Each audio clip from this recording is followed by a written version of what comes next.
Monsieur le député, Mesdames et Messieurs les vice-présidents de la communauté d'agglomération de Haguenau,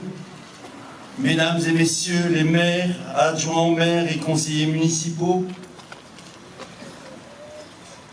Messieurs les représentants des forces armées, Mesdames et Messieurs les présidents et membres des associations patriotiques, civiles et militaires, Madame la pasteur et les représentants des communautés religieuses de Brumath, Mesdames et Messieurs les chefs d'établissement scolaires et de santé, Mesdames et Messieurs, chers jeunes, chers enfants, un grand merci à vous tous d'être présents aussi nombreux ce soir, malgré le mauvais temps,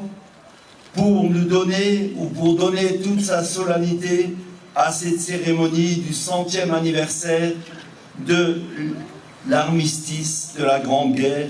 la guerre de 14-18. Un grand merci à tous ceux qui se sont impliqués fortement pour préparer cette soirée et nous rappeler ou même nous faire découvrir certains aspects de cette guerre d'une horreur jamais connue lors de conflits antérieurs. Nous voulons rendre hommage à tous ceux qui se sont sacrifiés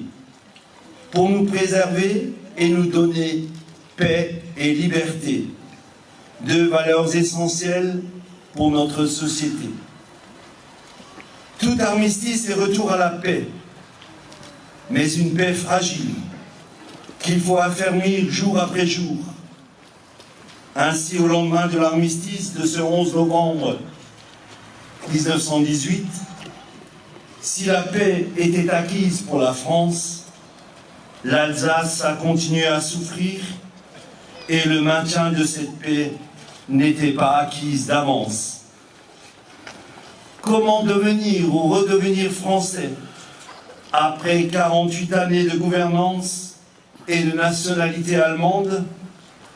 Comment accueillir dans la nation française des Alsaciens ne parlant que l'allemand, qui ont combattu la France pendant ce conflit, des foyers mixtes alsaciens-allemands, des générations à l'éducation allemande, et voilà que du jour au lendemain, l'État français impose sa langue, sa culture et ses lois. La paix ne se décrète pas, elle se construit pas à pas, jour après jour, et nous le constatons encore aujourd'hui au niveau international. La paix ne saura se construire aussi longtemps que nous ne combattrons pas les injustices, les sources de mécontentement, les sources de conflits, de révoltes armées qui se terminent souvent dans des bains de sang. La paix ne peut se construire que si l'homme y retrouve sa vraie place, celle où il est respecté dans sa vie, dans sa dignité, sa liberté,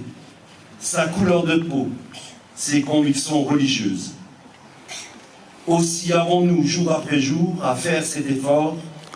pour mieux nous comprendre, nous respecter, tout simplement nous aimer. Nous allons maintenant nous recueillir devant le monument aux morts et avoir une pensée toute particulière pour ceux qui ont donné leur vie au nom de cette paix, en pensant également aux militaires tués en 2018 lors de leur mission.